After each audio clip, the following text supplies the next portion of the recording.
आज सुबह मैं सशक्तिमान प्रभु का एक बार फिर से धन्यवाद करता हूँ, जिसने मुझे और आपको एक और दिन दिया जिससे हम परमेश्वर के अद्भुत उस अनुग्रह का धन्यवाद कर सकें। आइए आज के प्रतिदिन के आत्मिक मन्ना पर मनन करें। यिर्मयाह की किताब 17 अध्याय और उसकी 7 आयत। धन्य है वह पुरुष जो यहोवा पर भरोसा रखता है, जिसने परमेश्वर को अपना आधार माना हो। वह उस वृक्ष के समान होगा जो नदी के किनारे लगा हो और उसकी जड़ जल के पास फैली हो। जब धूप होगी तब उसको ना लगेगी, उसके पत्ते हरे रहेंगे और सूखे वर्ष में भी उसके विषय में कुछ चिंता ना होगी, क्योंकि वह तब भी फलता रहेगा। यिर्मयाह 17 और उसकी 7 से 8 आयत तक हमने पढ़ा है और यहाँ साफ तौर पे कहता है कि धन्य है वह पुरुष जो यहोवा पर भरोसा रखता है, जिसने परमेश्वर को अपना आधार माना है। हम सर्वशक्तिमान परमेश्वर यहोवा पर भरोसा रखते हैं और कलाम कहता है कि bless those people those having the faith upon Lord। इसका मतलब कि वो व्यक्ति धन्य है। और बाइबल में देखा जाए तो परमेश्वर ऐसे कई लोगों को धन्य कहा है जो परमेश्वर पे भरोसा रखते आए हैं। उनके हर एक जीवन की स्थितियों में, उनके जीवन के हर एक चाल चलन में उन्होंने परमेश्वर को सर्वोत्तम वो पहला स्थान दिया है। क्या आज मैं और आप भी क्या प्रभु को पहला स्थान देते हैं, या परमेश्वर मेरे और आपके विषय में इस बात के विषय में कहते होंगे कि धन्य है ये पुरुष जिसने मुझ पर भरोसा किया है। कलाम को जब हम पढ़ते हैं, भजन संहिता 34 अध्याय उसकी 8 में भी कहता है कि अनुभव करके देखो कि यहोवा कैसा भला है। क्या ही धन्य है पुरुष जो उसकी शरण लेता है। इसका मतलब उसकी शरण कब लेते हैं? हम उस परमेश्वर की शरण जब हम कई बार अपनी स्थितियों को देखते हैं, हम चारों तरफ से जब परेशानियों को अपने इर्द गिर्द देखते हैं, परंतु उस समय हम शरण लेते हैं उस यहोवा के ऊपर, क्योंकि वही तो हमारी ढाल और किला ठहरा है। वही तो हमारा परमेश्वर है जो मुझे और आपको एक उम्मीद देता है। इसलिए परमेश्वर उन लोगों को कहता है धन्य है वे पुरुष जो यहोवा पे भरोसा रखता है और जिसने परमेश्वर को अपना आधार माना हो। जी हाँ, आधार का मतलब कि एक नींव, कि वही मेरा परमेश्वर है।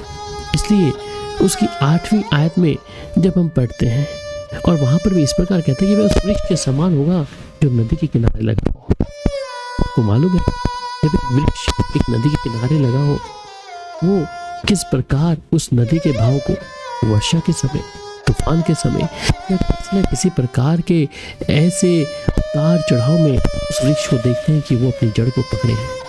और ये भी यही कहता है कि उसकी जड़ जल के पास फैली हो, जब धूप होगी तब उसको ना लगेगी, उसके पत्ते हरे रहेंगे और सूखे वर्ष में भी उनके विषय में कोई चिंता ना होगी, क्योंकि वह तब भी फलता है।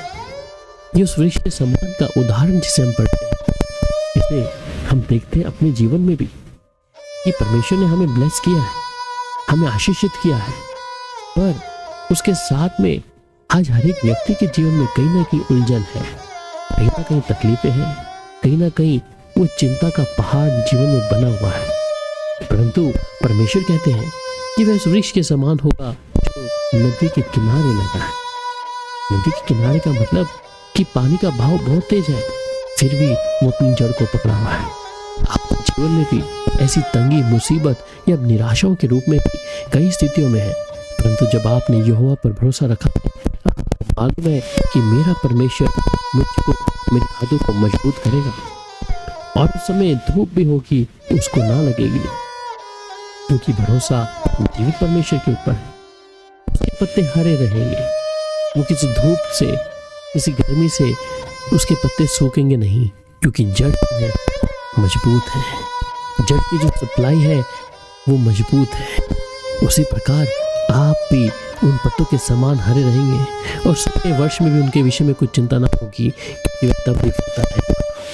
क्योंकि जड़ें मजबूत हैं और जड़ें परमेश्वर के पास में है। इसलिए हमारा विश्वास, हमारा जीवन जब हम प्रभु के हाथ में सौंपा है, जीवन खुदा के हाथ में सौंपा है, हम जब तक उसमें बने रहेंगे, हमारे जीवन में शायद बहुत सारी चिंता हो सकती है, परेशानियां हो सकती हैं, परंतु जब आप परमेश्वर में होंगे, सर्वशक्तिमान यहोवा के चरणों में अपने आप को अर्पित कर देंगे, स्वर्ग का परमेश्वर के साथ आप जुड़े रहेंगे, तो जीवन के चारों तरफ से आप क्लेश भी भोगेंगे, तो भी आप उन स्थितियों में प्रभु का धन्यवाद करेंगे। आप उन परिस्थितियों में उस यहोवा के सामने आकर उसे दंडवत करेंगे। और बाइबल में कई बार इस कलाम को जब हम पढ़ते हैं, जब यशायाह 58 उसकी 11 में भी कहता है कि और यहोवा तुझे लगातार लिए चलेगा और काल के समय तुझे तृप्त और तेरी हड्डियों को हरी भरी करेगा, और तू सींची हुई बारी और ऐसे सोते के समान होगा जिसका जल कभी नहीं सूखता। जब एक व्यक्ति परमेश्वर पर निर्भर है, उसके जीवन में चाहे कुछ भी स्थिति क्यों ना हो, परंतु वो परमेश्वर के साथ में, आत्मा में, प्रार्थना में प्रभु के साथ जब लीन होगा, तो उसके जीवन हर बातों में तृप्त होगा। हर एक ऐसे काल के समय कहते हुए तुझे तृप्त करेगा, वो हरी भरी तुझे निरंतर सींची बारी के समान, ऐसे सोते के समान तुझे करेगा। मेरे प्रियो, इसलिए आपका मन उदास ना हो, वो आपके ऊपर अपनी छत्र छाया को निरंतर बनाए रखेगा। एक कारण है कि जब आप उसमें बने रहेंगे, तो आपके जीवन चारों तरफ से कुछ ना कुछ क्यों ना हो, परंतु जब आप उसके समान होंगे, जिसे परमेश्वर कहते हैं धन्य है वे मनुष्य, धन्य है वे पुरुष जो यहोवा पे भरोसा रखता है। आपका भरोसा आपके जीवन की हर तकलीफों को दूर कर देगा।